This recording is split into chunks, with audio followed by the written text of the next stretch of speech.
Wait. Hold on. Hello. Is this turn on? Hello, is this on? Hello, 1, 2, 3, test. Hello. All right. Shit. You know, it was a tough life growing up. Came from the streets. Alright. Check me out. Hey, I got a lot of time. I got a lot of crime. Spending no dime. Sipping on some prime. Hey, prime? That's a drink. Hey, I'm just rapping. I'm on my brink. Hey, this shit. I've cheated the system. You will be known as the guy who kissed a guy. Konnichiwa. I don't think there's any meaning in life. This shit. I might go extinct. That shit. I'm typing out. I don't know which philosopher said it, but someone said that the quality of a thoughts define the quality of the man. And I don't think you would really play along with being arrogant.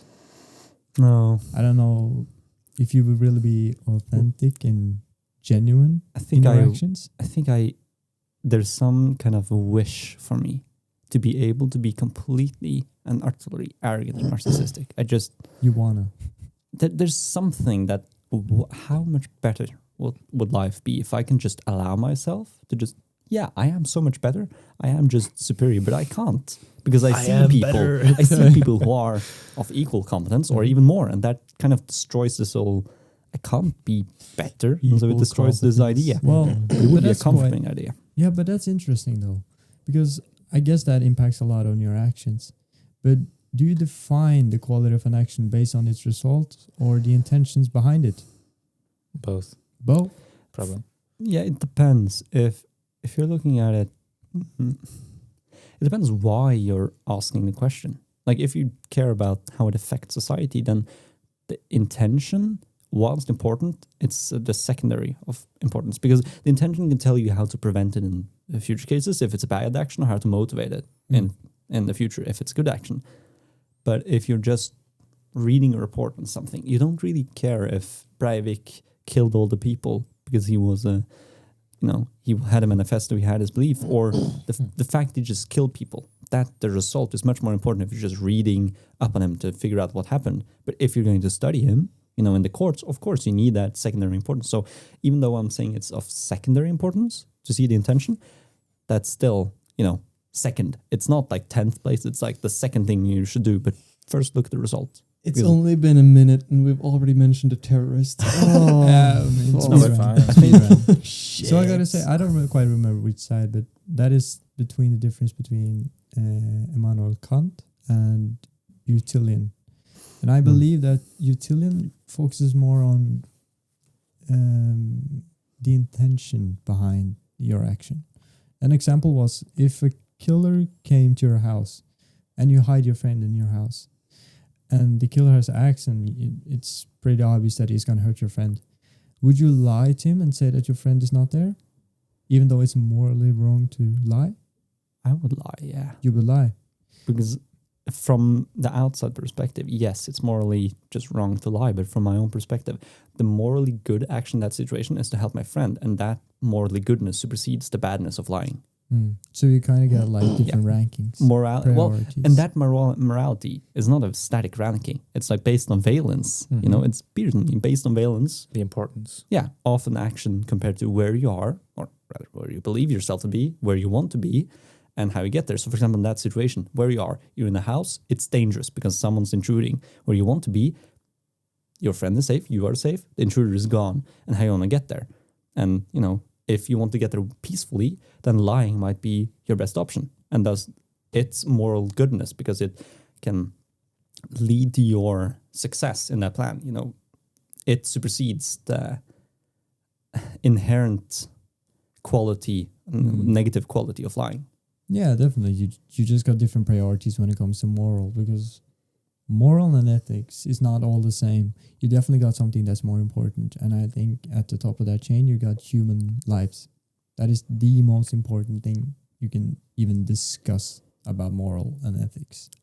Inside that, are there different categories of human lives? Oh, different categories of human lives? Of importance, moral importance. Like some people would say that all humans are exactly equal worth. Whilst I would probably say that whilst fundamentally, yes, but you live from the perspective of your own life. So obviously, my friends, family, they have more importance as a human being than others. And I usually define morality from the perspective I inhabit, which is me, my group, my culture, and not from a universal culture, because I'm not some universal God, I'm a person. So to me, it makes sense to view this kind of topic of morality from my own perspective, although some would be more universal. Yeah, of course, but I think that kind of is divided into two parts, because you got your point, kind of biological, like animal side, where of course you're gonna care more for the people that has helped you, has helped with problems previous. Of course, you're gonna give them some value, but I think there's also a different kind of perspective, and I think that's the meta perspective. The meta perspective is understanding that you are just one puzzle of the piece. You're Piece just of the puzzle. Piece of the puzzle. I'm sorry. I messed that up. You're just like a small piece of the entire picture. And you gotta understand that you're not more important than anyone else. From outside perspective, yes. But in my life. In your own life, but that is being naive. Is it though? Is it naive to think in the way that I live? I live from my own perspective. So then naivety would be to believe outside of my own perspective, because this is the way I live. Well, that depends on the goal of life, if there is one. Yeah, but then again, some things don't gotta be subjective. Some things can be objective, and definitely you're a smart guy, Philip. I know, and you definitely can take different perspectives. Yeah. And if you already have the ability to take a different perspective, but you choose not to, that is being naive. Not that I choose not to. It's more that if you already the reason you view other perspectives is to value them compared to your own, or to be nice to others. But like usually, if I'm listening to you, I'm listening to your perspective. I'm trying to work it through so I can see is there something in this that I should adopt. Is your perspective good? If it's better than mine, then I'll adopt it. But the fundamental reason you look at other perspectives is to improve your own. Maybe that's more a biological, survivalist view. Maybe, but what's kind of funny about that is you judge an action based when you say like maybe it's better than my own thought, right? Like when you listen to a news perspective, you take it into account based off your own perspective. You just use your own perspective to decide whether it's good or not, and that is just not right. Why? My own perspective is the metric of my own life, so why should I not judge life based on it? But definitely, if you're going to take into account and decide what is more important, you use your own metric. How can you ever get out of that cycle? Because you value completeness, survival, fitness over your own perspective. The perspective is the method to survival in a way. But that's interesting because I have my kind of own theory on that. It's not one system. You don't got complex thinking and survival instincts in the same system. It's two different parts of your body. Like I can't biologically say the names of your brain that controls those two parts, but I don't think we as humans have the intelligence and our instincts in one system. It's two different ones. So you can't really decide which is right or wrong based on the same principles. You can't combine them. Well, if we would break it down, it would be that the thinking that you're describing lies in the prefrontal cortex, which was developed, which lies in front, basically. And it was the last piece of the brain that was developed through evolution. So it's the newest part of our body, basically. And deeper down, we have something called the mammalian brain, which the limbic system. The limbic system, yeah. Which is basically common between all mammalian creatures, and that's where your emotions lie, basically. And then even deeper than that, we have the reptilian brain, where all instincts, or most of our instincts lie. That's why you jump when you get scared. That's why you pull back when something hurts. Everything there. In a way, everything automatic. Everything automatic lies there. maybe not everything, but the majority of the Mostly, inbuilt automatic not stuff. everything automatic goes, because the nerve signal, doesn't have to go through the brain. You can if you can just go up to The spine? the spine, I Central don't know nervous what it is, system. central nervous system, thank you, and then go directly to the muscle group that Yeah. needs to respond without going through the brain. Mm-hmm. That's because the But that's spine- besides the point, Yeah. though. That's besides the point. Well, the point was that one of these systems was some of these systems were developed long before other systems, and they have technically more control over your body in certain situations, because when you're afraid, more primitive systems take control, for example. But when you're not afraid, those systems don't take control. That's when your prefrontal cortex can work freely. It's. I think it would be important to state why, and not. It's just not fright. It's that the newer systems, they have ways of working, mostly by schemas. Manifestations of and predictability. Importantly, like predictability. If you can expect and predict something to happen, and how it will happen, then that's when your prefrontal cortex, your more modern human part, is in control. But the moment something you can't predict at all, and the moment your systems of learning and creating new predictions no longer work, that's when the prefrontal cortex just kind of switched off.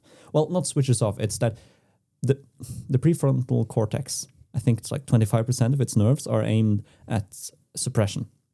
And one of the things it suppresses is the amygdala. It's not that the amygdala turns on, it's always active, but it's suppressed when the prefrontal cortex has its predictability it can work on. But when it fails, then the amygdala turns on and you activate, all the more animalistic responses. So it's this predictability that kind of keeps us human in a way. It keeps the human part in control. But the older parts always have the ability to turn on when the newer parts can't manage. Yeah, and just override. Yeah. Take complete control. And I think that's I like the way this is going, because we can definitely bring this into self-improvement. And this is obviously one of the reasons why it's so hard to leave your comfort zone, because your instincts and your complex thinking doesn't necessarily align. Your instincts want you to stay alive. That's what is biologically engineered to do, and it's really good at it. That's why it's hard to leave your comfort zone when you're comfortable. It's supposed to be hard, because when you are like sitting on your couch, I don't know, eating a lot of junk food, you're getting your carbs in, you're getting the sugar in, your body values that. Yeah. But in your mind that, maybe I shouldn't be drinking and eating all this junk.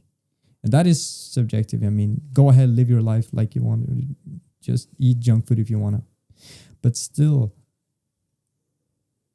if you're longing for something more, you got to fight against your instincts in some way or another. Fight against? In a way, yeah. But for example, one way of defeating instincts is with exposure therapy. For example, you take the thing that activates your instincts in smaller doses until you can handle a real thing. Which, for example, is why Jordan Peterson starts his 12 Rules for Life with clean your room. You start with something so simple that you can actually take control. You can go away from the predictability at such a small level, and then you train yourself to go more and more. Like that's his main justification, is that you start at something so small that it's near guaranteed manageable. If you're a normal person, and if you aren't, then start with a sock, a single sock, you put it in the drawer, then you build up so you can handle it more. And in that way, you forcefully create that predictability, those schemas that the human part lives on, because you can't expect to function outside of instincts if you just jump into something without allowing time or effort to build up those predictability of it, the schemas. That's also part of, as you mentioned, exposure therapy, which is, we learned about that in psychology, and it's really interesting. Do you remember when we were on that excursion to the mental asylum? Mental asylum, and the oldest mental asylum in Norway? We were told about exposure therapy and how it works. And what's really interesting... Oh, you did that with a baby? Yes. With people that had irrational fears, phobias, basically. There was a story of a woman that was Why did scared. you laugh? No, Yeah, because actually, what you're laughing no, is because it's woman. kind of That's funny. the funny It's part. absurd. Her fear was absurd in a way. Okay. She was afraid that she was gonna randomly hold her baby out of a window and drop it, Okay. which sounds really weird, right? I mean, And she was so scared that it inhibited her normal life. Mm. So she, at some point, got into this mental asylum. And the exposure therapy, what do you think that it includes? I guess getting yourself in a situation where you're holding the baby and then just see like you're not dropping it. Holding the baby close to the window. I mean, you're probably holding it Guessing. above something dangerous. Well, actually, what he said is pretty close. You expose yourself a little bit to the situation. You get closer to it, and you say, "Okay, how much can you take?" Okay, you don't want to go further. Okay, then you go back because it has to be voluntary as well. Mm. If not, it can cause trauma in some instances. But the end result is that she has to actually hold the baby outside of the window Yeah. without any security below. Mm. To get Why are over you it. laughing at this? Actually, No, to get over it. And it's the same with all other type of phobias. For example, people that are scared of elevators. Okay, you get closer to the elevator, then you stop. Okay, do you want to go further? No. Okay, then we stop. And then you try again. You go a little bit further. You can go a little bit further until you're all the way there. But it has to be voluntary. Have you seen? And that's how I think there was some testing. I think Jordan Peterson talked about it in one of his lectures. It's not a podcast, but lectures from like 2017, where he talked about what happened after you exposed a rat's nest to a cat. Like you exposed a cat, which basically meant this territory is dangerous for all the rats. And then you saw how they went around the edges, and then they went a little bit more and a little bit more. They slowly but surely built up this map, in small doses first, and then more. And the same with babies. When they learn to explore, they use their, in most cases, a mom, but at least a person they know, so a father or a grandparent, as an anchor. And they slowly, almost rotate outwards, slowly increasing the distance they can be until they are, older and they can actually be alone. They don't need to be with parents, but that has to be built up. Like if you pick up a baby and just leave it on the couch and you walk away, they're going to cry. But if you pick it up, sit down with it on the couch, and then next day you sit down, you put it in there, then you sit on the other side of the couch, next day on the chair on the other side of the room, like you slowly build up this exposure to being alone. And that's how it acclimatizes to this experience. This fundamental idea of taking things in small doses to slowly prepare yourself for the real deal is kind of fundamental to at least mammalian biology. Because reptiles seem to be just pre-built for living. But yeah, this is kind of like theoretically, but I want to kind of implement it in how you can live your life. How can you implement this principle into your life? And I think that's definitely relevant to mention Taoism. Is that how you pronounce it in English? It's Tao, isn't it? Or at least Tao. that's the I think it's Tao. Whatever, bro. We know that, Yeah. White circle, black circle. Yeah. Yeah, definitely. yeah. Either way, it's the way with the least resistance is the best way. And I definitely think that goes for a lot of habits that you want to implement into your life. Yeah. Definitely. If you like you said, like exposing yourself to different fears, like arachnophobia, you expose yourself to spiders. You can definitely do the same with building new habits. If you want to start going to the gym, you got to, of course, make it visually appealing to you. You got to make it rewarding and at least the reason for you to do it. But on top of that, you got to make it easy. That's the most important part. You got to make it accessible and just ready for you to pick up at any moment. That's how you really make a habit stick. And it might be weird that I just start talking about habits, but there is a bridge between it and the principle we just talked about. Mm-hmm. And definitely, if you want to implement it, I highly recommend reading Atomic Habits by James Clear. It's an amazing book. And it definitely takes some principles on Taoism or Taoism. think it's Taoism. Well, Taoism. we know it's the, for those unaware, it's the basically philosophy created by Confucius that became a pillar of Chinese society. Do you tell me if I need to research something? Because I'm like, You I could don't sort of have the much symbol. to say because this is not Search something. up just TAO. You can see the symbol because most people probably won't know Confucius, but they know the symbol. Yeah. This? No, just images. Just I find the like symbol. the picture of the old man. Yeah. It looks so wise. It's Confucius. Looks so wise. That one. Yin yang. Yeah, yin yang. Yeah, that's the symbol. This is my country. I'm from South Korea. Konnichiwa. Isn't that the wrong language? Isn't that Chinese? Don't talk about it. Let him have his moment. But I gotta be honest though. This is kind of late into the podcast, but thank you for having me. I'm happy to be here. It's maybe a little bit rude by me, but I have not seen any of your previous podcasts. So Perfect time to reveal it. I don't really know how the script goes.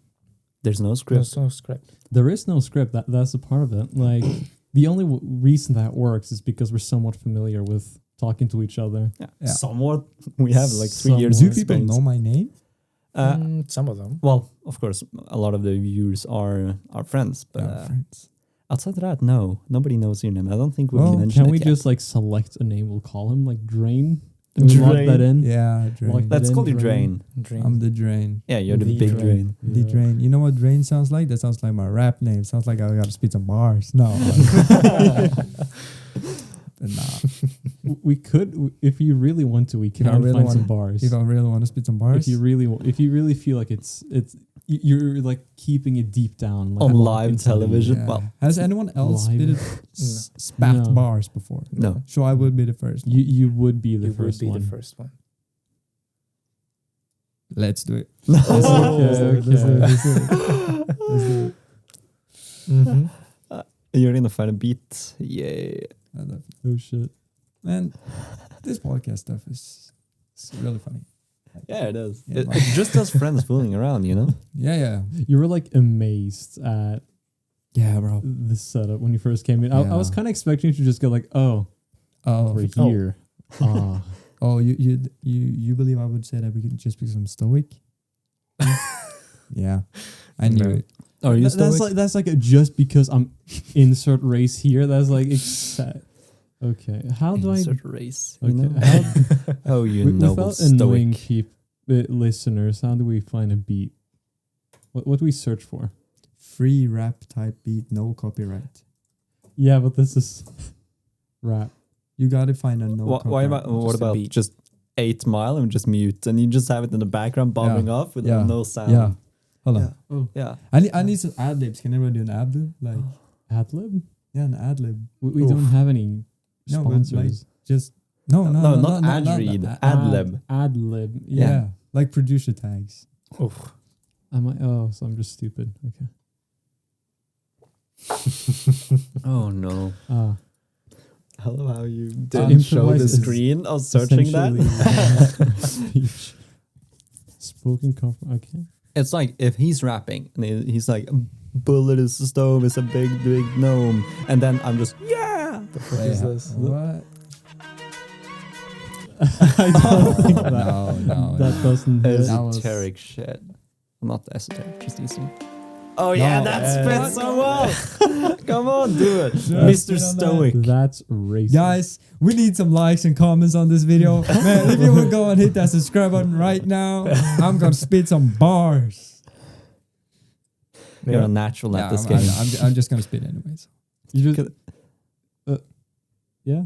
Do you want this or do you want to like search for something? Just search on like free rap type beat, and I know I've done this before. Trust me. Just do Okay, it on let's YouTube. just go on like plain YouTube and hope we don't get in Yeah. trouble. Oh, there's us. There's Oh us. shit! Oh shit! Well, you can't see that because that's not in the focus. But They actually. Oh, I'm glad. If you can actually see it in the background because we have our preview monitor. in Yeah, they here. can't see. But I'm glad you did a big screen because you had some maybe controversial pictures there.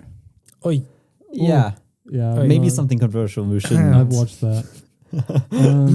Okay, Can't say that out loud. Rap Why is that on beats. our channel, the Microscopic Problems channel. I don't know. What are you watching, Hey. Myth? What are you Hey. watching? Me? Hold on. You're pretending Hold like. on. No, I'm not. Just Just go go on, on. bro. Just He's go saying, on. hold on. Which one? You're the The expert. bulldog. The Bulldog. bulldog. Bulldog. Shit. We're not sponsored. We're not sponsored. Get that out of Yeah, there. yeah, yeah. We're not Yeah. sponsored We're not by sponsored IKEA. yet. Not Well, I'm yet. Swedish, so like maybe my Soon. blood is sponsored. Soon we'll be That sponsored by IKEA. actually, I would love to be sponsored by IKEA because we need some more We need it, furniture we down need here. it, we need it. Actually, You know, unironically, I'd love to be sorry to sponsored by break IKEA. your passion, but like IKEA's not going to sponsor us. I didn't say it was a passion. It's like saying, oh yeah, I'm not going to use that example because that's going to be. But a hell of a clip. let him rap though. Let him rap though. I'm just saying you're stupid. Okay, and then conversation ended. Okay. Wait. Hold on. Hello. Is this start out? Hello. Is this on? Hello. 1, 2, 3. Test. Hello. All right. Shit. You know, it was a tough life growing up. Came from the streets. Alright. Check me out. Hey, I got a lot of time. I got a lot of crime. Spending no dime. Sipping on some prime. Hey, prime? That's a drink. Hey, I'm just rapping. I'm on my brink. Hey, this shit. I might go extinct. That shit. you're out. You're tapping out. Okay. I'm tapping out. Does anyone else want to challenge that? That was lovely. Balling. Okay, so how do you match? again. How do you like do this, but also live a stoic life? Because that sounds very unstoically. It sounds unstoically. It Well, you know sounds about unstoic. being. You know, the internet has Please correct your English. this. The internet's turned like stoicism into like, oh, you're giga chat, oh, you're sigma male. It's not. I know. It's not, bro. You can live your stoic life and just be a normal human being. I know. Look at this guy. Oh, he's sigma male. He's stoic. He wakes up at 5 a.m. and takes cold showers. You know, he smiles too much. The early Stoics would hate that. You know, Sino, he in one letter like, I shouldn't have kissed my wife. God damn, that was too much emotion. I should have been kissed my wife. emotion. But Seneca, Seneca got in the humanity to Stoicism. That's Seneca, by the way. Yeah, that's. Although I disagree with a lot of what Seneca says, you know, his focus on friendship is really important. Like friendship, yeah. friendship Bonding. is really key. That he maybe has an introverted sense of it because friendship is where you can feel like you're alone, or you can be the person you are when you're alone with friends. That is real. That is true friendship. That is that from that book, No. Seneca's Letter. Definitely, yeah. And I'm comfortable right now, so I would say this is friendship. This is real. This is real. It's This is where it happens. Subscribe. Subscribe. But don't be fooled by the picture because it's definitely misleading in so many ways. Stoicism is all about practicing not letting your emotions decide your decisions and your actions. Can I do something about it? No. No. Then why care? Yeah, exactly. You just gotta live your life like you objectively would think it's the best way. Like you gotta have the ability to look at stuff and think like, yeah, this sucks. This is ass. But how can I make this? what do you do when you don't have time? Because you don't have the time to always weigh up the choices and think objectively. What do you do when you don't have time for that? Well, it's not more of having time. It kind of becomes automatically when you kind of. It's not something you fake. You can't fake stoicism. It's definitely not something you can. You got to truly believe it, and when you truly believe it, it comes naturally. So it's kind of integrating rationality into your Yeah, very it's in subconscious my in a way. intuition now. The thing though is like an instant action is emotions. Like a delayed Exactly. action is logic. So Well, I'm trying to. Not quite. How does that like? Not quite, because you can listen to your feelings and you can instantly know what you think is right or wrong. Like if you see a child lying on the ground about to get run over by a car, you don't necessarily get ridden by emotions, but you can know that, damn, that child doesn't deserve to die. Yeah. That's your moral compass. That's still. Those are still emotions though, driving that action, not logic. Well, maybe. Yeah, maybe you got a point. Maybe you got a point, but I wouldn't necessarily say. I'm not like taking punches at it. I'm just saying like that specific thing you mentioned. I don't quite. Yeah, maybe Agree with. maybe I worded myself a little bit wrong. You know, have you heard of Jonathan Haidt? Yeah, John, the hint. Yeah. Yeah, because he has talked a lot about this, at least in his book, The Righteous Mind, which I've read like halfway through. I kind of stopped a while ago, but he kind of focuses on the importance that it's intuition comes before your conscious. Like and often intuitions are emotion. Like there's some truth that you can integrate a lot of ways of thinking into your intuition, and you talked about integrating, rationality into your intuitions. But fundamentally, it's this intuition that comes first, and then you try to justify that behavior after the fact. Yeah, of course, sometimes you change your mind. You think you got the right answer, and then afterwards you're on the complete opposite What do you do side. in that situation where you figure out that you're completely wrong? Like, let's say After I've seen the results? Or before? after you've found out that you're wrong. What do you do? If it's before I've seen the results, then I can simply change my mind. I simply got that freedom. But if it's after I've seen the results of it and possibly suffer the pain from it, then sure, go on. There's no need to worry about the past. There's nothing you can do about it. You just have to look forward and learn from your mistakes. And where does truth lie? What's the importance of truth? Be truthful to yourself. That's what matters the most. And if you become truthful to yourself, you can definitely become true to others, showing your real identity.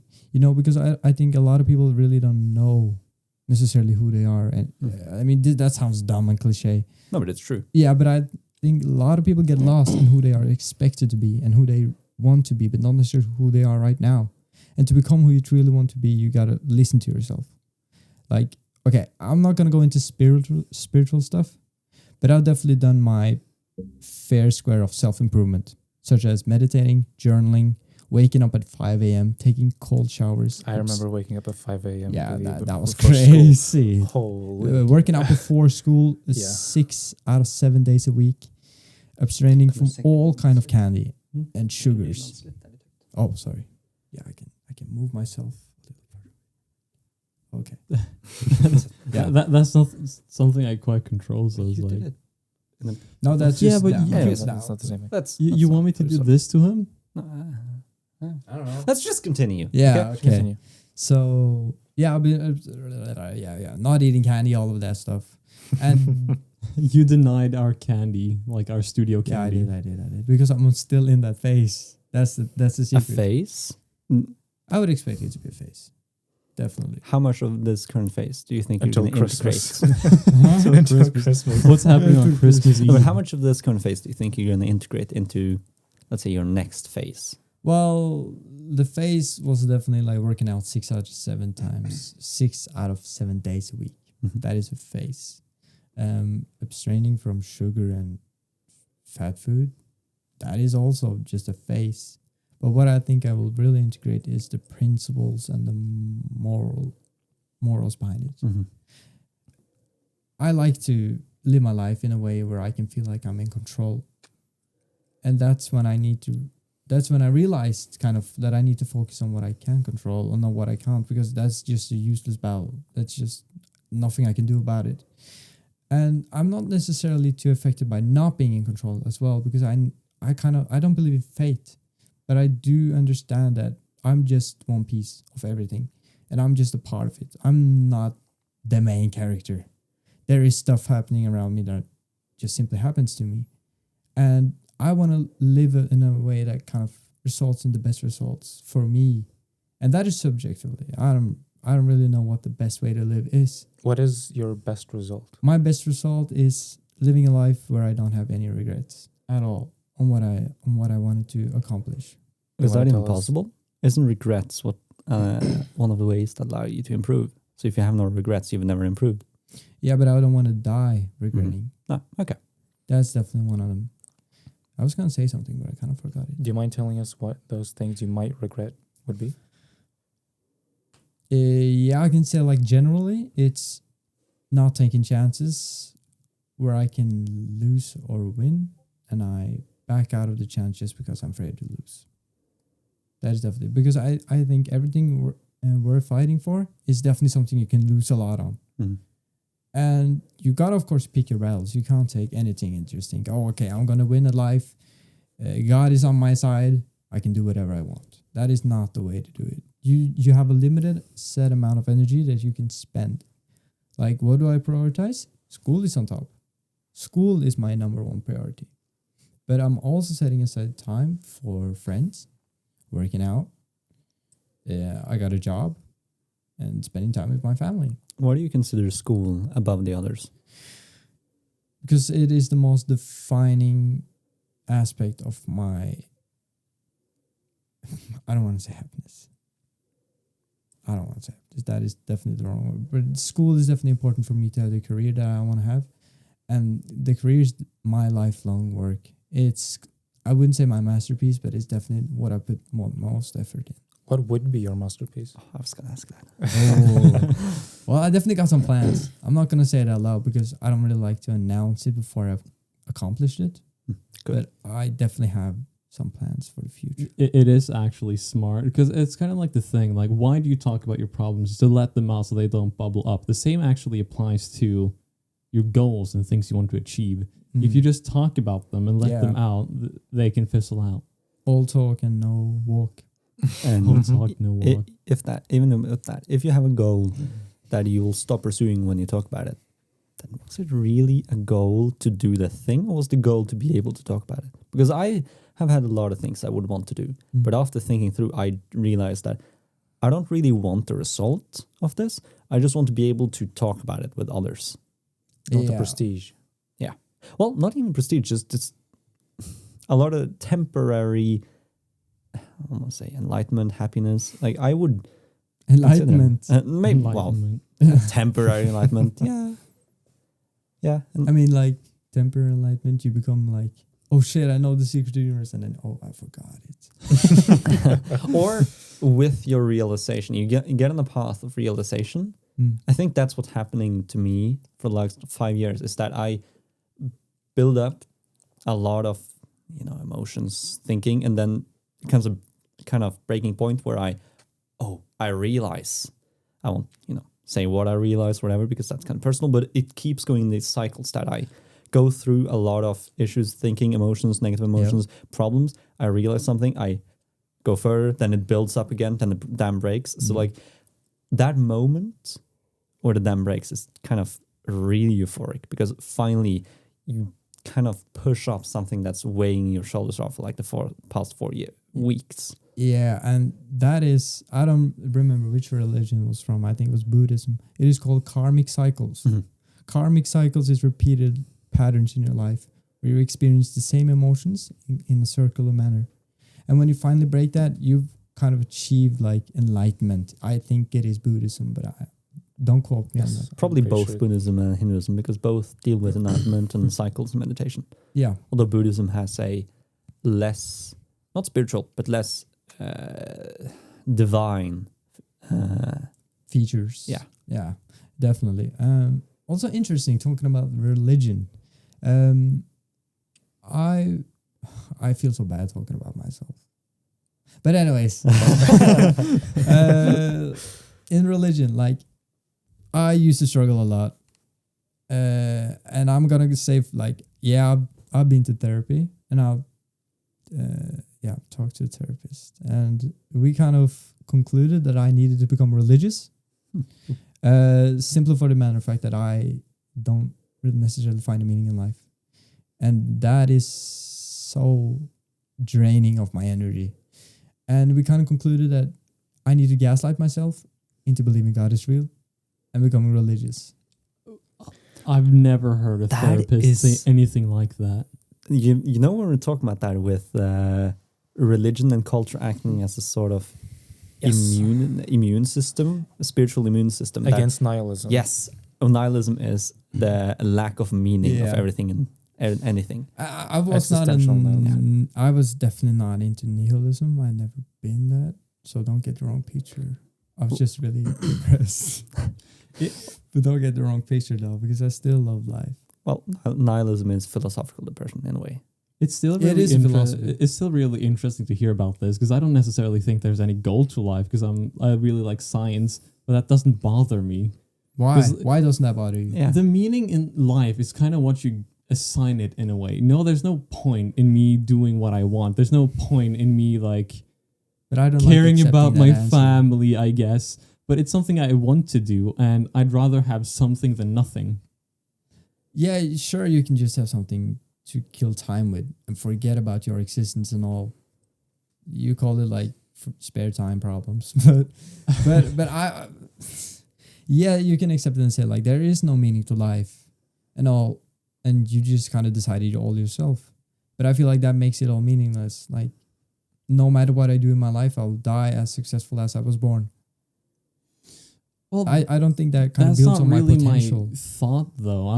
I don't think that it's all for nothing, because it's hard to explain. Because it's just the fact that it doesn't bother me that, like, if you look deep enough, there's no point to life. It just happened in the universe, and we just so happen to be here. Yeah, We can make of it what we want to. I think it's way more exciting that something's happening in the universe with what we call life than nothing happening. Just a bunch of planets. How boring would that be? Like an infinite space with a bunch of planets, but just nothing happens? Of course you have cosmic events, but I just think it's more like interesting. Like, just do what you want. I have like my own goals, I guess. But like, if I can fully accept that that's just the meaning I assign it, there's no like pure meaning to life. Yeah, but that is kind of interesting because if you think about religion in such a way that God, let's say God isn't real, do you think that the amount of happiness religion has brought to people has been greater than before? Like whether or not God is real or not, like just the belief that God is real has brought us happiness in itself. Comfort, not happiness. Comfort, or like fulfillment. I would still say comfort. Okay. Yes, I would Because the probably say protection that. from the unpredictable. Yeah. Yeah. But that is the thing, like, even if God is not real or not, I can still gaslight myself into believing God is real and get the comfort out of it. Do you believe God is real? I do not believe God is real. Do That you is the whole feel spark. Nihilistic?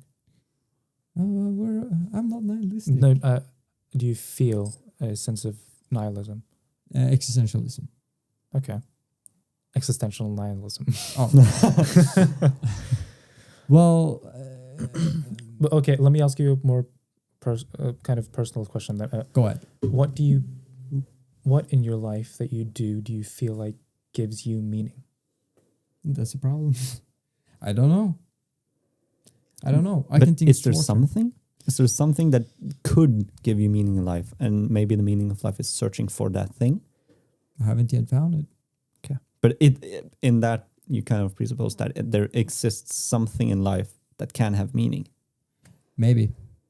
I just haven't had that, eureka moment. Epiphany. Yeah. Like some people are born with a passion for something. And yeah, I had my passions growing up and all, but after all, when I realized the kind of grand scheme of everything and for my entire life, It's okay. it feels so insignificant compared to it all. A lot of people find comfort in that. The fact that they are insignificant in the grand scheme can allow them to be themselves, because a lot of people are scared to mess up and destroy basically others. But the fact that life is of insignificance, It's not so serious. yeah, you can just do whatever. I wouldn't maybe Why follow so that. serious? No, yeah, definitely. I would not like that. I would like my choices to have meaning. And I think that kind of goes into religion as well. Your opinions, your actions during your life is important for the way you live after your life. And that is to say that you're not insignificant. You do have a meaning. But I don't know what that is. That is the problem. And I don't think, the more I think about it, I'm not getting any closer to any answer. Nobody has the answer. I know that. But is the search driving you forward? Is the search for Forward meaning to what? forward? Forward to what? I'm just moving around. Does there need to be a direction as long as you're moving? Well, that would kind of mean that there is no point to life, no goal. It just feels like you're pulling it back into your like boat analogy, honestly. That's all I can think about. Yeah. That wasn't intentional, but maybe. Just Maybe. I don't know.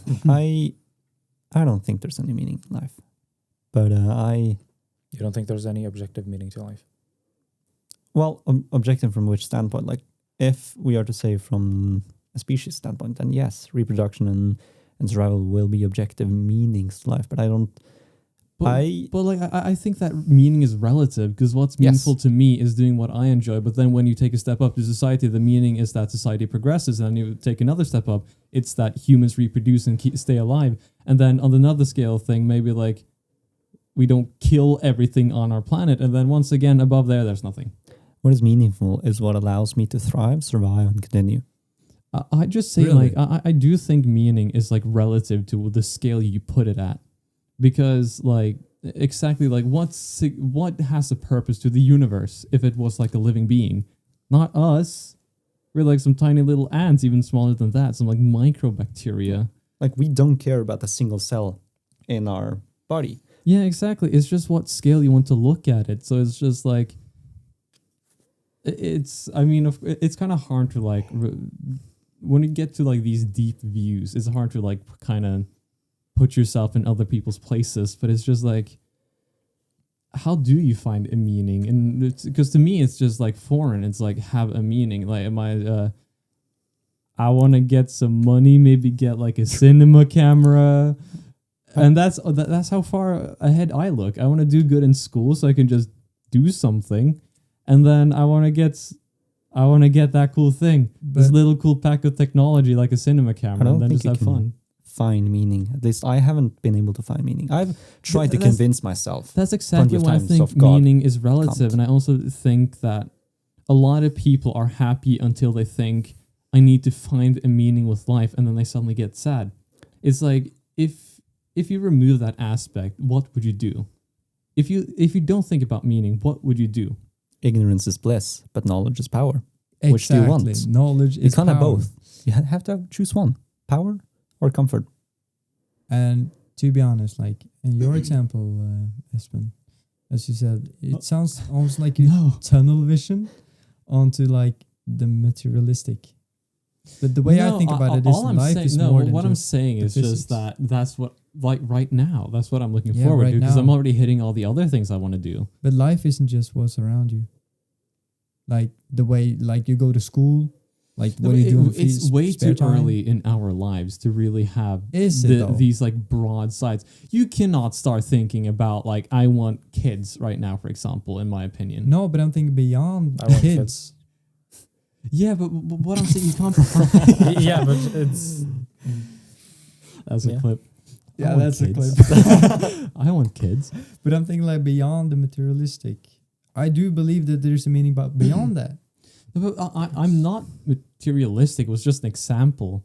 Yeah. I just so happened about to like be- all the things I want.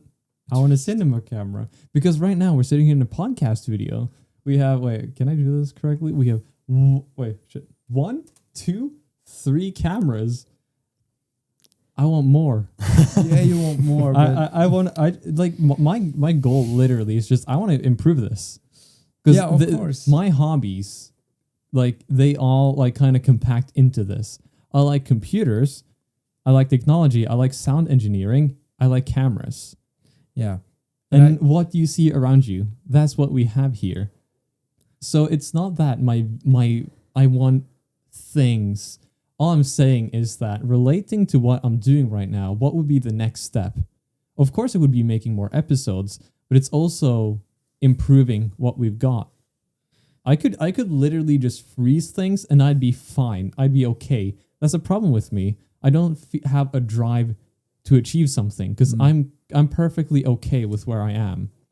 The only thing that's like I kind of view things like the social aspect kind of separate. That's something I can like totally agree on. Like the social aspect is something I forget thinking about, but it's still there to the exact same extent. I just don't mention it when we have these talks because to me it's just something that gets satisfied. So you're telling me that if you stop doing all of your work right now, stop with your hobbies, you just sit in a room all by yourself. You're telling me that you would be fine just ending it now. Okay. That phrasing? that was like a bit of a jump. Ooh. No, I wouldn't. I would not.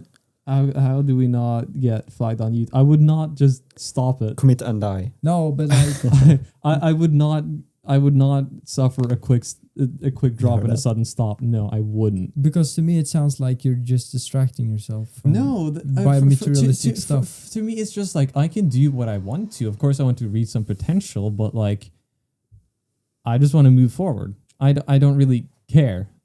Like, I can have, like, if I lose my hobbies, it's just like, I got to find something else to do. Something else will interest me because I have so many interests. But that's kind of difference between you and me, I think, because you got you don't care. You don't care. That's not a bad thing. I'm just saying that is different from what I believe because I care. But what do you care about? Because like we might agree, but I feel like we're kind of like jumping around things without kind of maybe we are. But definitely what you're saying is if you end a hobby and you would just find another one. But what about this time in between where you don't have anything else to do? I'm gonna be real with you guys. I sit and just do nothing, and then afterwards I feel like, oh, I should have done something, and then that's it. I think everyone does that. Yeah, exactly. Which is why I don't. But view don't it you as a feel like problem. you're like throwing away your time by not doing anything? Yeah, I do, but Don't you feel terrible about it? we're kids, basically, or like. I don't care if we're kids. That is not an excuse. All I'm saying is just that what are you gonna spend your time on? So I think this is just kind of product of like hustle culture. We are way too like Hustle culture. It's basically just like this new thing. We have to earn money. I definitely don't care. We about have money. to move quickly. It's not about. We have to spend our time efficiently because if we're not getting anywhere, we're wasting time. And I'm saying mentally, you cannot always be moving in that sense. No, I'm definitely always not. moving in one direction, just like fucking Dolb is saying. But like, it doesn't seem like you. No, just continue. Just- You haven't given enough context to let me know exactly what part of what I've said you're referring to. I kind of forgot what I was saying, honestly. Yeah, you're talking about hustle culture. But All I'm saying is just that it's okay. Some of your time, you cannot spend all your time doing something. You need time to reset. Yeah, definitely. And it's unhealthy to just continue pressing yourself. You need to find a balance, and you need to also remember what you're doing. If you're spending a lot of time in school and you're doing good in school, and then you feel awful about not having worked, you've already done something. You can't forget that a lot of your time has went into school. You need time to reset. But we often group like our obligations into one thing. So it's just like everything I have to do and school, that's one thing. So you forget about it. You're not productive when you're doing school because we're just so used to school. We're forced to do it. Yeah, exactly. I'm not necessarily talking about being productive and achieving goals. I'm definitely just talking about having a goal. Just having something to work about. That is significant. You can work towards a goal that is insignificant. That is what I'm talking about. Like, what do you really value in life? What makes a goal insignificant? Well, that is, in my opinion, something that doesn't have an impact at all. What is things have an impact on you mentally and like Not how myself. you view the world.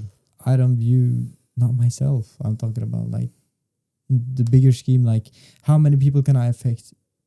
That is how can I evaluate. Okay, I'm realizing that, like, of course, I'm speaking with like an aspect that you guys don't know about me, because, like, for example, you guys don't know about like other friends I have and like what I get up to, but like what I do and the people I help and affect, I'm quite happy with that aspect. That's You're not something I Superman. talk about because we're fucking guys. We don't talk about that shit usually. That's true. But it's just like, yeah, no, as long as I feel like that about like helping people. I feel like a certain drive to help the people that are my friends, and the people that have like showed care to me, I gotta show care back. And like the people that wait, the phone. I'm getting it. It's over there. Don't think. Oh, that was yours. I was Yeah, like, yeah. oh, that's not mine. I was like, I'm satisfied with the things I do. Like, it's fine. Of course I want to do better, but like, I don't think I'm equipped mentally enough in the way that I'm not mature enough. I'm working on it. Yes, I'm getting better at it. So therefore, why complain? Why beat yourself? Why knock progress back when you are making progress? You're just going to end up spending more time and then you're losing potential.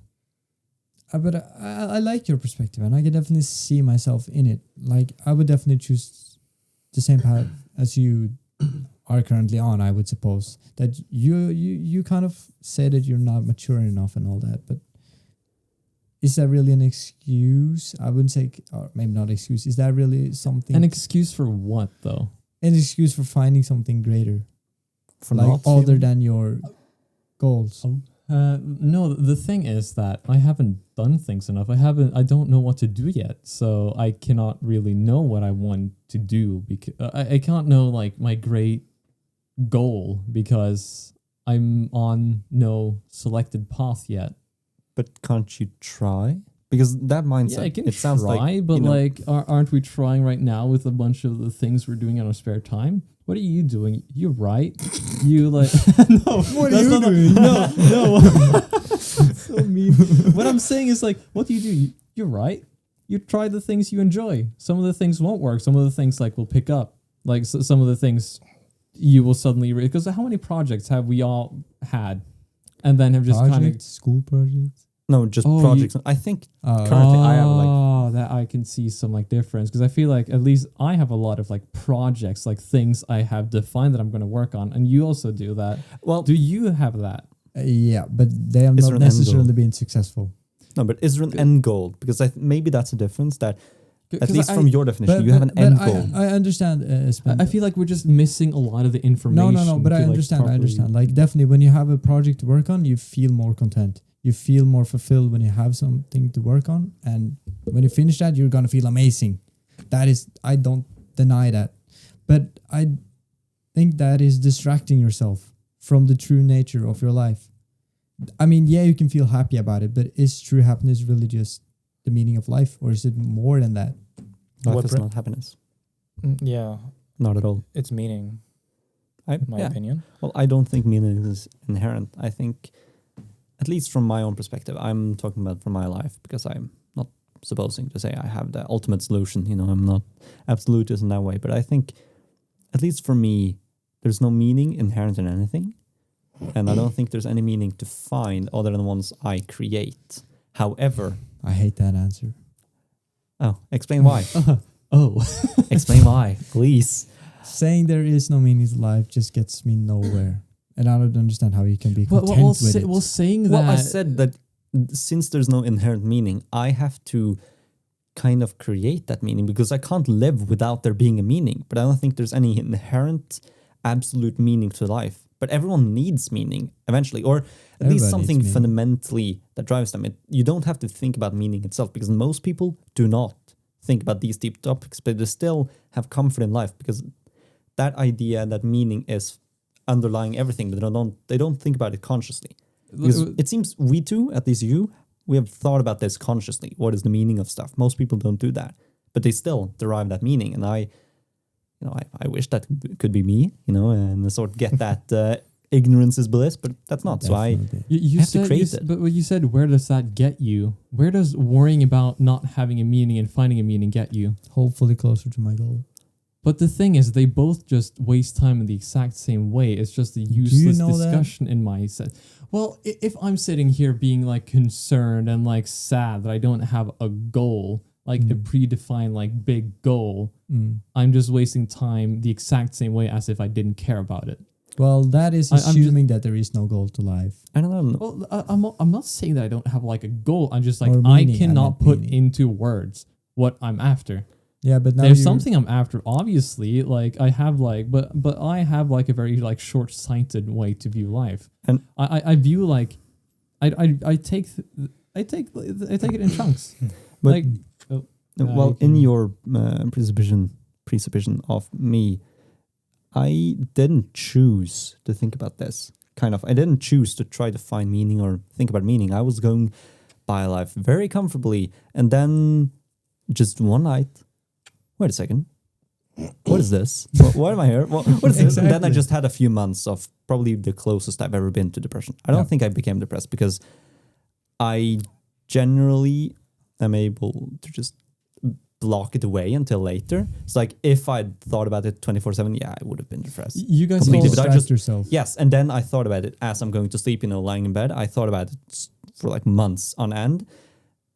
So I was kind of forced to do that because my mind couldn't stop thinking about it once I was in a safe, secure environment. So it wasn't a choice to try to find meaning or I think you create it. guys I would, had to do it. I think you guys would like understand it way better if I like told you about like all the specific big like happenings in my life. But those are things I'm not gonna talk on a podcast. yeah. But I Like, get even you. though they're, It's I'm, just- I'm a really open person. They're really personal.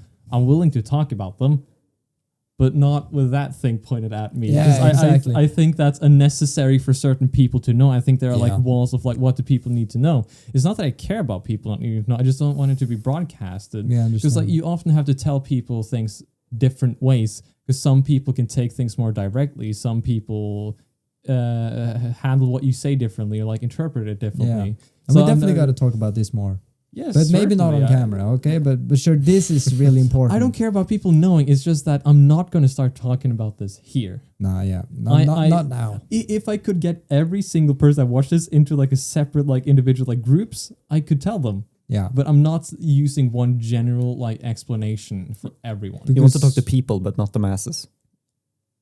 Yeah, it's hard. I But guess you kinda, are sort of. afraid of being misunderstood and No, generalized. I feel like I'm more concerned about worrying people. Yeah, because you care about their opinions about you. No, I would dress better and fucking make myself look better if I actually cared No. about that. But the thing is, like, we definitely got to talk about this a lot. Sure. Like, please, guys. Yes. Like, boys need to open up more. Yeah, no, I definitely agree with that. Boys, you know, Because I feel like this stigma is like kind of disappearing now with like, you know, especially with the thing acting sus with the boys thing. yeah. That is definitely that is definitely open things up Yes. more for guys. And I think that like a lot more people feel comfortable with things. You know. But for me, it's just like with the things I've been through, I feel comfortable. Of course, I'm going to work towards something. I have something, but like I think you don't understand the contrast between like previous things in my life because you don't know about them. Yeah, Actually, of course, can I will I be never annoying? get to know you. Can I be annoying and be Socrates for a moment? Okay, why do you focus on school? Damn. Yeah, literally just indoctrination. No, because like what I like learning. Okay, why do you like learning? Just because Makes you I happy. handle it well, and I don't feel smart, but it's just like it's like being good at a game. You yeah, of course, if you're gonna like fucking shit at times, you're gonna play like terribly, but generally I play the game pretty well. So it's just these small like points of like work satisfaction. It also teaches you how to work for things. I Why used would to you want that? never work for school and still get top grades. But now, even if I don't need to, I force myself to work. And I've gotten way more productive. And recently, I've actually been able to sit down and work on things and not get distracted. Why? Why do you well- seek after that? Well, I'm you going to can go ask- down this You can Socratic ask path. why Yeah. infinitely. I know, but that's the point. You get to. That's usually how you try to find what's Well, the yeah, fundamental yeah, meaning yeah. of someone. You go up the hierarchy of meaning. You know, you go up the You whys. deconstruct into small Mhm. pieces. But I think like the main reason why you do it is because it makes you feel good. It's just happiness, truly. Progress, happiness. The way why you like learning is because you're kind of good at it, just as you said, your own words, and that makes you in some way happy, like straight up biologically. There's no reason you would like to do it if it didn't make you happy. I'm trying to like choose my words carefully without getting to doing things for happiness, not really. Like for example, doing well. I've more felt like for example with the test we got back today, I just felt relief. I was Relief, like, yeah. oh yeah, all my work paid off. Yeah, because you want to avoid feeling bad. Yeah, I just like feeling like I have some like in the future I have some safety. Like for example, like I want top grades because I just want to have options. Why do you want to have options? Yeah. What is Can't it you that just you're- be content? Because one day I'll figure out from all my hobbies, I'll siphon out what I actually want to do. You think you can do that? Yeah. You think you'll ever find one thing that your rest of your life will orbit around? And that's the thing. Like, that's the thing, because people don't realize I just don't care too much. Like, it's what happens. Why worry about the future when you're still in the past? That's a very healthy standpoint from a psychological perspective. I don't think Yeah. I could live like that, but it's relieving that you think like that, because it shows that you're mentally healthy. yeah. Without getting too like revealing too much, but like the communities you're in and like the things you try to like study. I'm just sitting there like, yeah, sure, I feel like maybe I'm kind of stupid for not following along, because maybe I can better myself with that. But it's also just like I recognize that some of it just feels like a bit of a cope. Yeah, exactly. Yeah, which is just like I'm done with worrying. Now you're on the right path. What?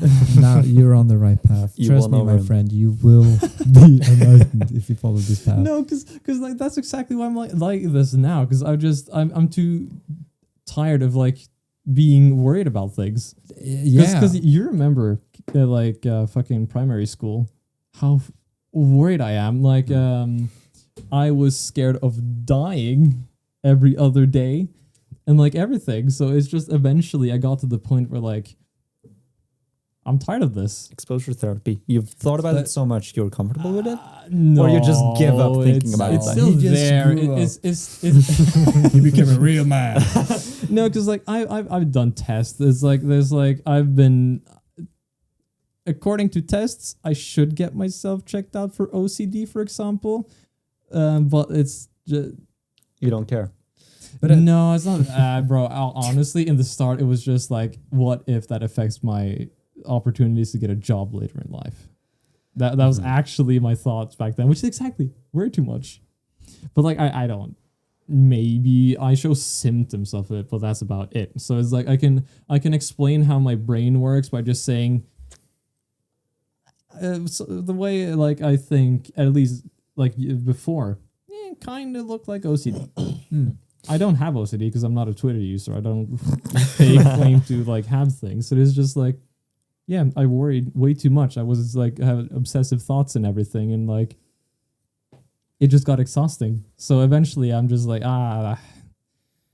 this is taking too much of my time. I'm too worried about things. Let me just start enjoying things. I want to ask a question to all three of you.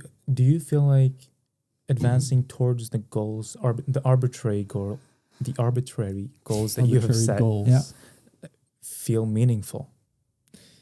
No. Why do they not feel meaningful? Well, I feel like a lot of people make decisions based on what they think is the right thing. And that is just sensory response. People think like, oh, I feel good because it makes me feel good. Dopamine per se. But I feel like you can disconnect from being human.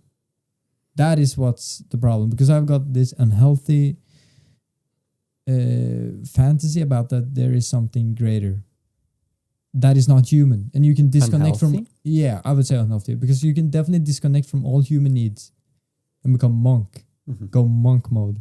and it sounds funny. It sounds funny, definitely. Yeah, but I think like a lot of people just base their goals and meanings off of physical things that has no meaning. Hedonism. Yeah, but the real goal definitely lays in something more than that. I wanted to ask because I know that, for example, I have a pretty long-term goal in life. Okay. And basically all of my actions that feel meaningful are ones that I assume will help towards that goal, right? And that goal is having a good family. Yeah. Right? That is basically my end goal. Yeah. But the reason I think, first of all, why I think that feels meaningful is because I only started feeling that way after it didn't only include me, if you understand what I mean by that. Because in that goal, it's not just the advancement of my own goals and my own, let's call it happiness. It's fulfilling someone else's goals as well. That would definitely. I really like that. So it's being in the service of others. Yeah, serving others. But specific others. It's not the general Yeah, others. it's not general That's very others. big. Yeah. Someone who deserves it. Yes, someone who I feel deserves it. Yeah. For me as well, I think. Well, shit. What was I gonna say? I was sitting on it for a while. Like, where can I shoot in? Because what did you say again? I said that I have a long-term goal. Yeah. That basically my entire life. You did circles not around. have a long-term goal because you've talked about how short-term it is. It wasn't that. I was gonna say something about things like You're being very social. loud, by the way. Shit! There we go. Yeah, no, it's more for me that I'm just gonna like with the things I do. For example, school. I'm gonna take a shot at it, but I know like in the end, it's something about like, of course, being social and stuff. Like it's something about the social. We're social animals. That's like, I do believe like, even though I forget to think about it, the future of my life is something social.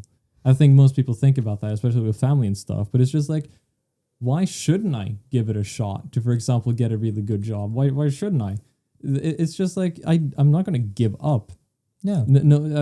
I'm going to take a shot at it, and if it doesn't work out, I'll find something else. Like, and I have like, I do have some belief in myself. Like, no matter what I do, I think I can end up somewhere like nice, probably average, maybe a bit above, because we're just lucky to live in a country where like, Yeah. if you do have the drive and passion for a thing, what the fuck?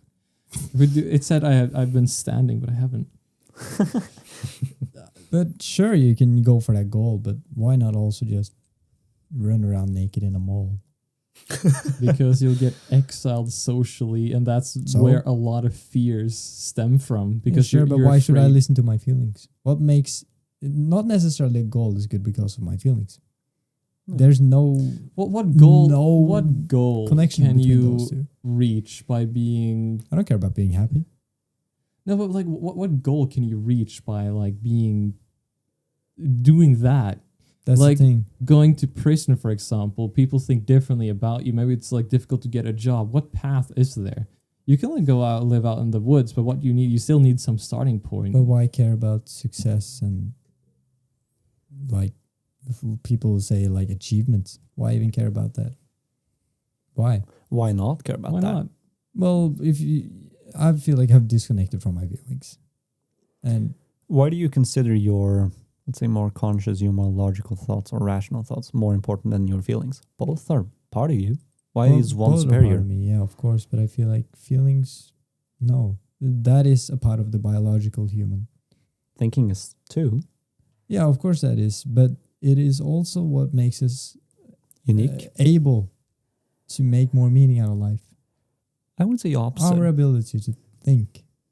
I would say absolutely Feelings opposite. doesn't define our what should I say, long-term goal or meaning.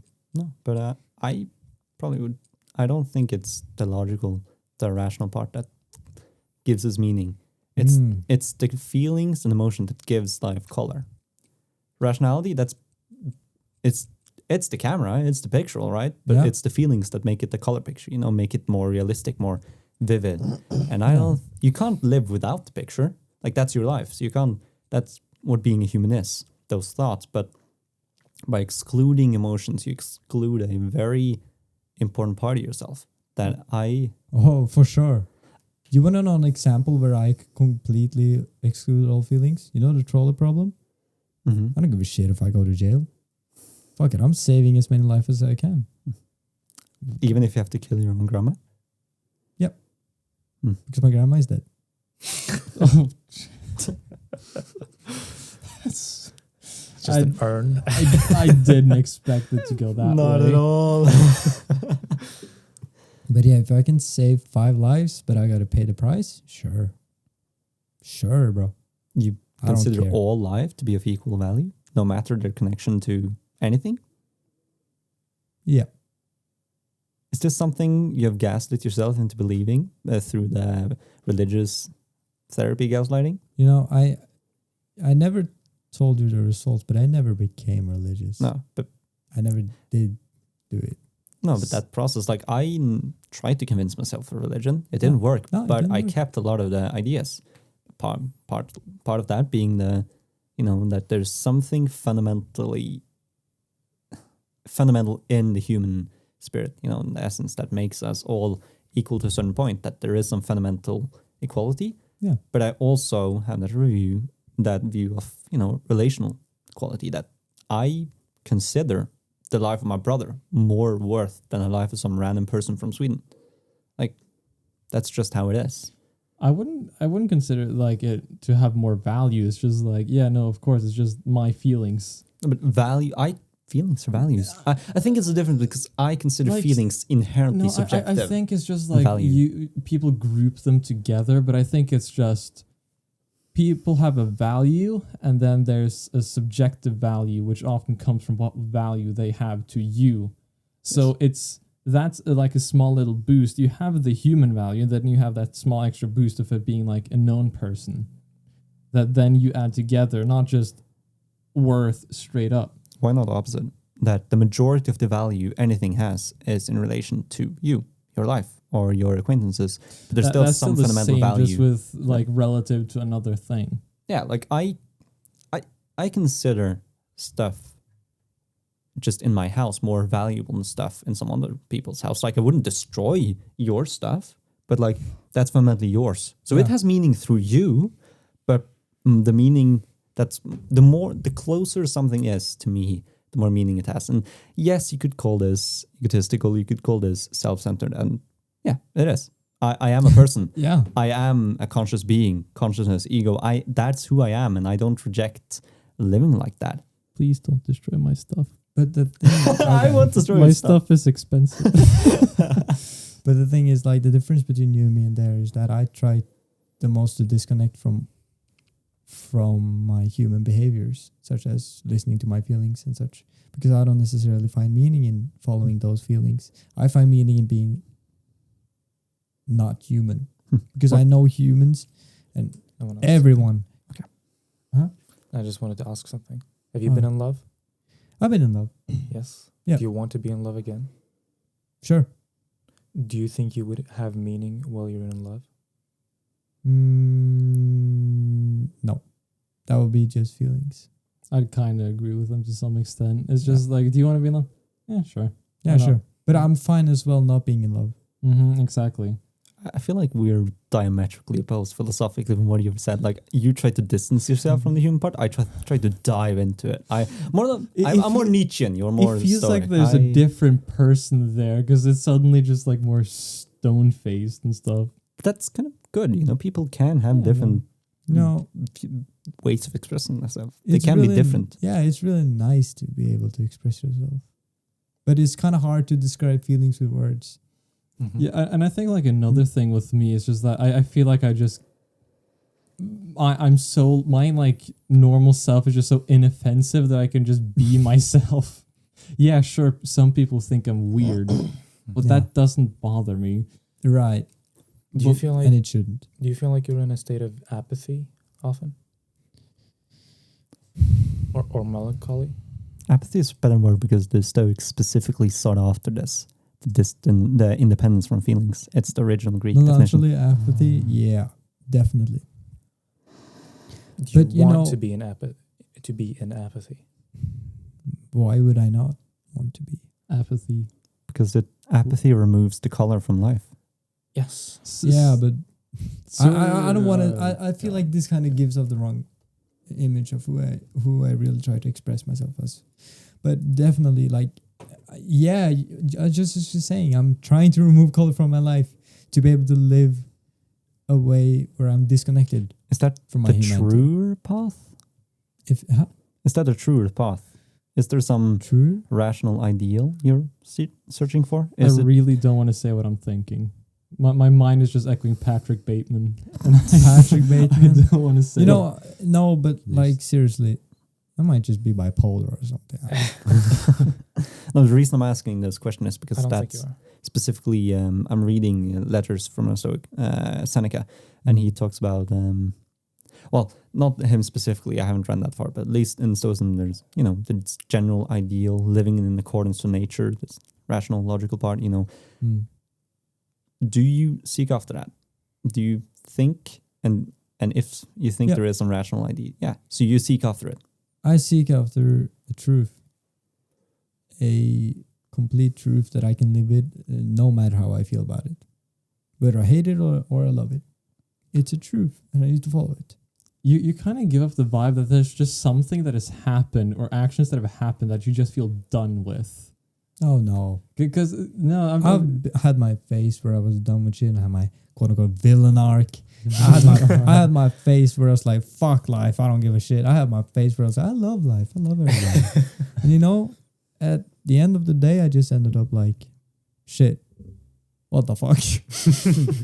So, would you say that you've had many faces? That because it almost sounds like you've had many faces, but you try to like kind of distance yourself from them, and because you've been on every side, you need to just go away from them. No, you know me in school, right? I'm a whole different person. Yeah, Definitely. And Who's the real you? Is this the real you? Is the one in school or the am real I you? in the school? Or am I just a character right now? Or- Maybe. Are you the intersection between those two, or the real you separated from? Well, all it doesn't your matter how outside much I try expressions? to explain because you guys will never know. Maybe I myself will never know. That's a good mindset. I You got is never know the if depth he's of your just own- putting on a character and like his acting, oh my fucking god, has he fooled me? Because every like single like small thing, even to like the body language, like the way you phrase yourself, is just on point with it being real. So I'd be amazed. You need like an Oscar if you're actually If I'm pulling from off my the part, biggest tomfoolery, in the biggest history part of Tom of microscopic problems. Honestly, though, it doesn't. I don't know if you. To me, from what I've seen currently, it isn't as if you're a different person. Honestly, I can still see this version of you in how you are in school. A lot, especially last year. Last year? I don't know why, but last year you were much more similar to how you are exactly now What do than you this mean? year. I'm not sure. It just this intuition that last year you were more like this. I don't know what it is, but like I can still see the undertones of this. That just feels like there's more life because you get more comfortable with people. To me, honestly, than like Maybe. there being something like special, different, or like some hidden thing. No, what I mean is that I don't think. I'm really comfortable with you guys. We're boys, right? Yeah. We do whatever. We're boys. I mean, we're boys, wholesome. if you're watching this, tell your best friend right now that you love them and that you're grateful that you have them. They really need to hear it. I think that's definitely something guys hear way too little. Definitely. Because like you, even like something that I remember, I had this friend. You were also friends with him, Yun. Remember him? Oh yeah, that guy. He'd hug us. Oh. And like other people would be like gay, gay, gay, gay, and it's just like He was so friendly, yeah, but obnoxious. he's like the most friendly person, and because he's just being himself, I feel like other people are like scared to like, because they're kind of like wanting to be like him, not caring, but they're kind of scared of it. Like they're kind of thinking like I want to be like that, but then they're just like you suck, because they're kind of like projecting in that sense. Yeah, I can definitely see it. And it's just like, it's so unhealthy. It is. No wonder like mental health and like especially like guys' mental health. Holy shit, is that low? Because people feel like they need to just achieve something, like they have no worth until they get something done. Oh, yeah, but definitely. Like, guys need to hear it too. But I feel like we're pretty good at it. Are we though? Have we ever had this kind of conversation before? No. Not Like I know I've had it. Not in between. Yes, four I people. I know I had it with him. I know I had it with you, Mm. and that's not because you're just not special. It's because I'm with him in psychology all the time, so that gradually drift into those kinds of conversations. And I'm also a lot of the time just alone with you. Like after podcast when you leave, like we're just sticking around. yeah. fooling When around. we sit here doing the thumbnails and I do the editing. It just becomes like so sad and No, you it's just not talk about sad. life. No, but- and you're No, just it's not like, sad. We from just sit here and intimate. chat. Intimate. No, but honestly, No, but that is probably Yeah, the no, right I know, word. but like intimate, like certain words have just like really been skewed but the wrong direction. intimate Like, say, is the right for word. example, this is something I've have like a gripe with that I've told you many times. Like saying like if things people like find ways to like kind of play down their feelings. Mhm. So that's why like eventually it's like you're in love with someone, and then someone it's like you love someone, and then suddenly it's like you like someone. Because like if I say I like this person, people immediately assume it's love, and I think that's just because people slowly they're scared to show feelings, so they play down, and over generations they play down more and more and more and more until you cannot show any sign of affection without being you're in love with this person.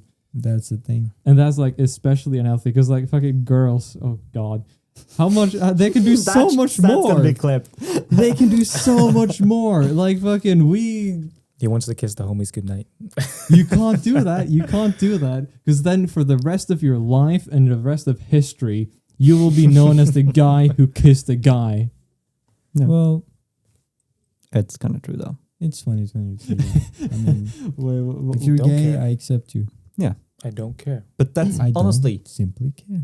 even if we don't care about, okay, that doesn't make you any different. That is a character trait that will distinguish you from the rest. And in a lot of cases, if you don't know them that deeply, that will come to the front.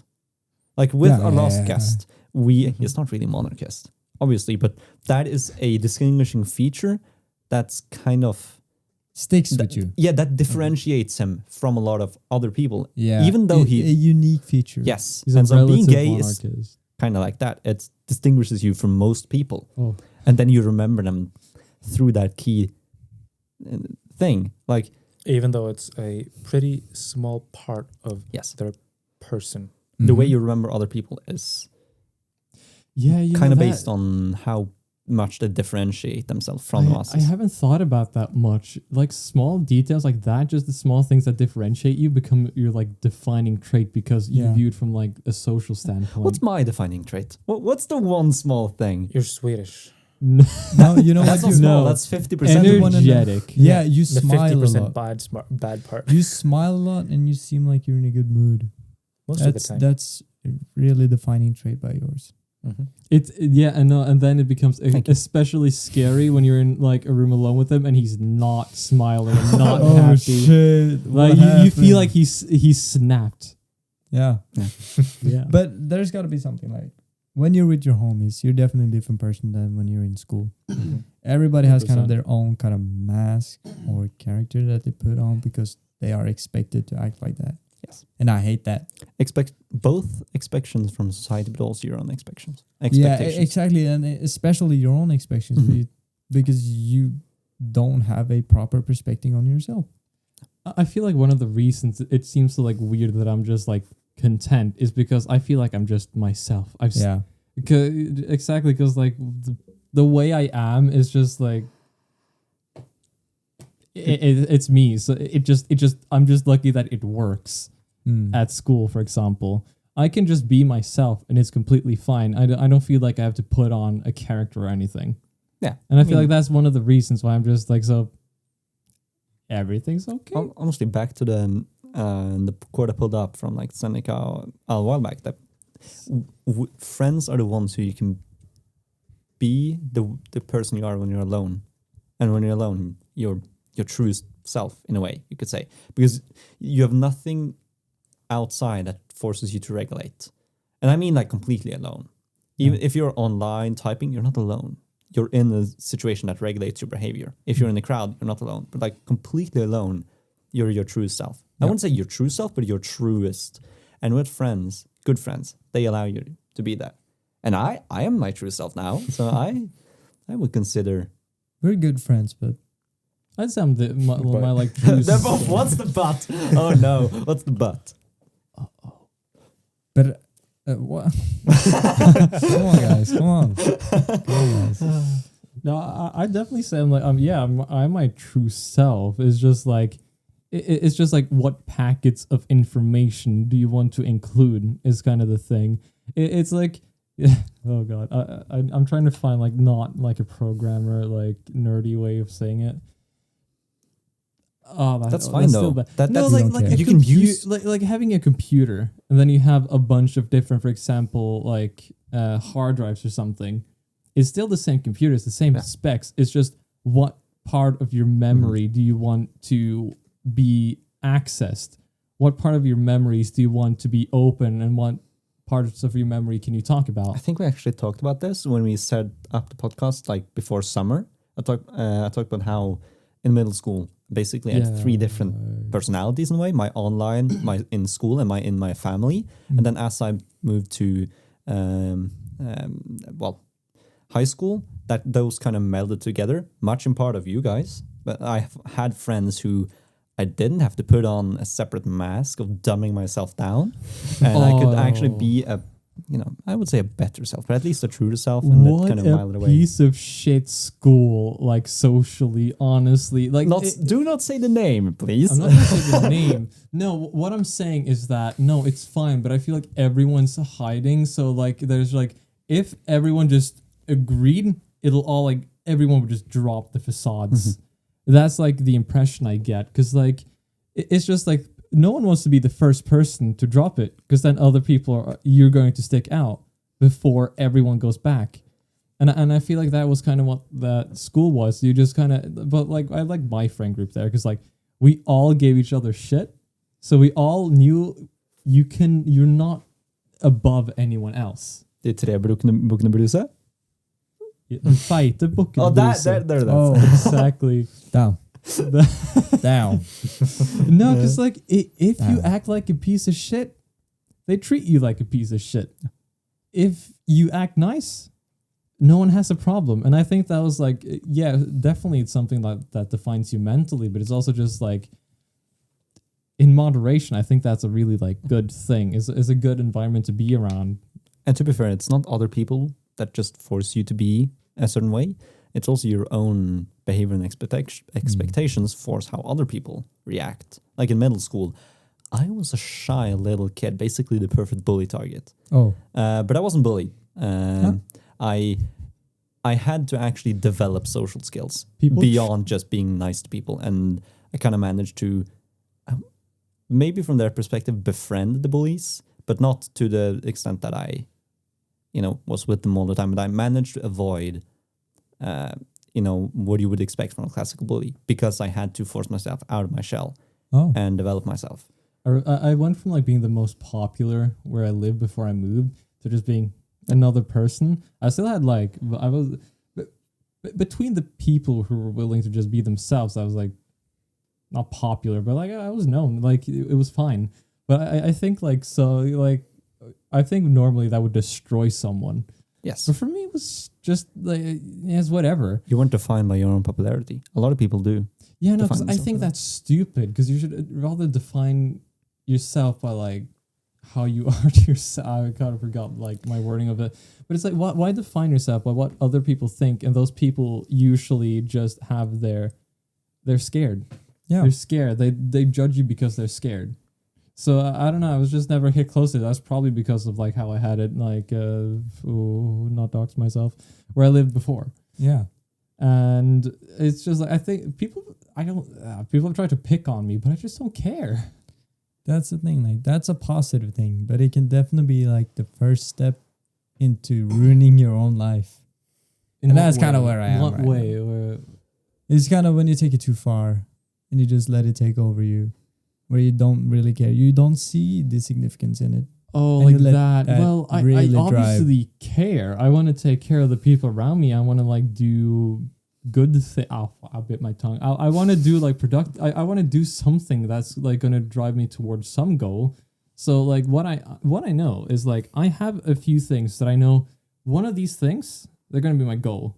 So I know the direction of the ship. I know like the cluster of islands I'm going to. Yeah. I just don't know which one I'm going to settle on. So I'm just I'm sailing in the correct direction, which is why I don't care. Because if I take a wrong turn, I'm still going to end up generally where I'm going to end up. That's pretty healthy. Yeah, so it's just like, if some people are like hyper-focused, that's where I'm going to go, and that doesn't work out, everything goes to shit. I just know I'm going to go somewhere over there, and wherever I land because where I land, I will have chosen, and therefore I will be happy with it. And if I'm not happy with it, I'll do something about it. I'm not just going to sit, like, for example, you fucking pop yourself on an island, there are tigers, and there are mosquitoes, and everything's bad. I'm not going to just stay there and take it. No. I'm going to do something about it. But I want to try getting it first, right? because then it will just be less work. Yeah. But I'm completely open to the thought that I'm completely like, I think there's like at least a 50% chance that I will pick the incorrect thing, which is why it doesn't bother me if I do pick the incorrect thing, because I've already planned for that. I've already researched, like, we just live in such a great country. Like, if you do something bad with the education system, just roll back in. You ship into this like box school, you come out this part like, oh, that's incorrect. You turn back, go back in, and then you come out maybe the correct way. Well, that's the good part about, let's say, the Scandinavian model, but at this point, the wider European model is that if you're willing to follow the system, you'll get a generally good life. The problem is that a lot of people, they aren't content with following the system, and thus you have no guarantee of a good life. You'll still have a guarantee of a decent life because of the system, but not a good life. People want to break out of the bounds, break out of the box. Escape the matrix. Yeah, but like, you know, the thought I have about that, if I want to escape the matrix, I looked, that was an alien. I didn't do that in sync. That doesn't mean you can't have a normal job before that. No, which is what I think is so ridiculous to some people, because I think a lot of people just don't enjoy the education system. Some people don't want to get a job; they're scared.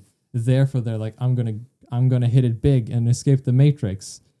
Instead of thinking like, I'm going to take this path, that way I set like a floor for myself. Most people don't hit it big. Yeah, exactly. Which is why I'm not like, I've had thoughts about it, but then eventually I was just like, if I become a billionaire, what will that achieve me? Depression, probably. Well, I'm going to hit it big, no.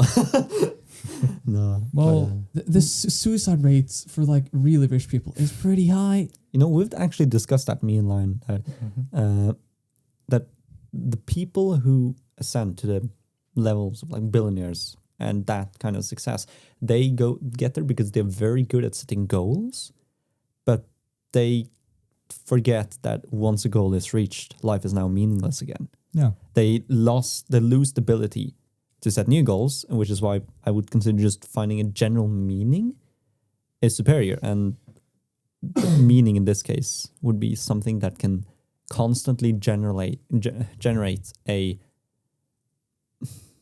road, new goals, just a purpose in life, you know? Whilst the goal is a purpose, once reached, it no longer gives you the comfort, which I would consider one of the reasons why so many rich people have so high suicide rates, because their goal gives them immense comfort, passion, and energy, but once reached, they have nothing defending them from the nothingness of existence. And I also want to point out that the goals you're talking about and the meaning, it's not about finding the meaning of life, it's finding meaning in life.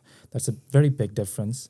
And the meaning in life, in our definition, is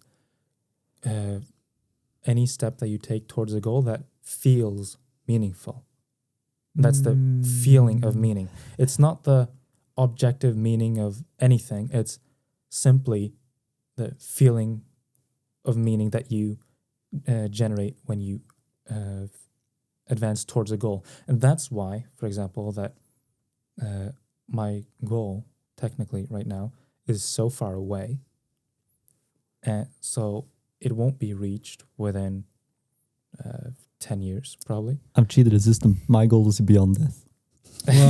My goal can only be reached after I die. Yes, but that is probably why ettermæle. Also frequent and goal in Viking society. Yes. And also the reason why my goal is far away is that by the time I reach that goal, some new goal will probably have emerged. And by that time, in 10 years' time, maybe I have kids, and now my goal is in service of them. Yeah, to see them to completion in a way. And I don't think you can ever complete a person. No. Yes, and that's the point. Yeah, it's an infinite meaning in a way. Yes, eternal. You don't reach the goal of I have now been in service of others. No, the goal is to constantly be in the service of others. Well, naturally, not everyone would agree with what you just said and the definitions you had on certain things, but I can see some people agree with you. Mm-hmm. I hate breaking this up, but we need to end it soon. Not only is it getting like, it's taking a while, but I'm gonna be honest with y'all. At the start it said 9 hours of recording time. Now it's saying 1 hour, and only 1 hour 40 minutes have passed. So I'm scared that it'll just shut off. So I'd rather end it and be safe. Okay. But this is definitely a conversation that can be picked up on, and at the same time, this is not a conversation you can end. Yeah, exactly. This is a conversation. Infinite conversation. The search for meaning is eternal. Yeah, it is, and definitely, I heard some definitions there. I've like now I know you guys on a deeper level, and I must say that I disagree with some of you. Good. Yeah, Very good. That's good. I know you disagree with me. You've been very vocal about that. But also, I agree with some of you. Also, yeah, you made some good points. Not me. Yeah, all of you guys. All of you. Yeah, no, I know small parts. But that's a good thing, though. That's one of the reasons I really love our friendships. Yeah, This group. we can be open about it. Yes, and we can be open about it, and we are diverse. Although I don't really like that word, but truly, we are diverse because we have so many different ways of looking at it. Like even us two, who have a line, we have talked so much that a lot of our viewpoints on philosophy and psychology are very similar, but there's still so much we disagree on that we probably haven't discussed yet. But I love that. I love the fact that we have the foundational camaraderie to be able to disagree to extreme levels. And that is a gift we all have individually. It's not something that we learn from one each other. Yeah. We just happen to be blessed. God bless. Thank you. The indoctrination worked. I was not expecting this podcast to go this way at all. I gotta say, this was completely different from what I expected. I was thinking we was gonna discuss some dumb shit, like I don't know, like some funny picture or something. No, but that's what I thought. that's the magic of it. Yeah, That's like the thing about this, because it's kind of like this conversation you're forced to have. You can't just back out. that's true. So you need to actually be engaged in it. Definitely. Like, I'm going to be honest, the first part is pretty obvious in every podcast. I'm pretty zoned out the first part. yeah, and But then you like wake But up. eventually it comes to the part where I wake up, like something I'm interested in, like this. Yeah. Something I can chat about. And the thing about like philosophy is everybody got an opinion on philosophy. Yeah. Everybody. You can ask No anybody one about has- like what makes you happy, and everybody has an answer. If someone says, I completely agree with you, they're lying to you. or they it's- don't care. Yeah, no, that's a way I've spotted like a bunch of like not fake friends, but like people who try to seem closer than they are. yeah. But for sure. just try to agree with me. I mean, it's pretty obvious that you don't agree with me, because you can't. Some things you just cannot agree. Exactly. Some things you just cannot agree on. And you got to be vocal about it. Got to say no. I don't agree with you. I don't want that. And then you And talk about hopefully, it. you know, like I hope this is kind of, I don't know how many people are going to watch this podcast, but I hope this at least has done something good for them. And I hope that it kind of opened up, made it easier for people to know, like, go up, say whatever the fuck you want. Just, if you got something on your mind, just say it. Open up. Like, you're not going to get anywhere by being by yourself. Yeah. And I'm talking by experience. That shit hurts. But I love you guys. Yeah. Yeah. Yeah, let's end it there. That was a really nice I think- ending. Yeah. I think so. In summary, talk to each other. Don't be so closed up, and don't be scared to show that you care about people, your friends. Exactly. And remember to discuss the meaning of life with them. Yeah. Honestly, though, that's a Oh. good topic to discuss. It's nice to understand people, but oh my god, it's a never-ending conversation. It's a never-ending conversation. If you always want to have something to talk about stuff like this, like the deeply rooted questions, because you'll never stop arguing, because there are some things that are just so deeply rooted that you're not going to change your opinion on it. Exactly. But now, let's not talk anymore. Okay. That's a good. Thank you for having me. What are you guys doing? We're leaving. Just do us. Come on, just leave. Huh? Get out. Leave.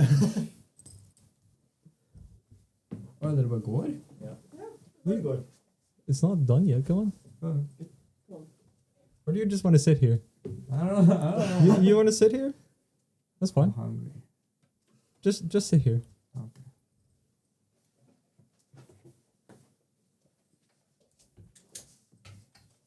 So,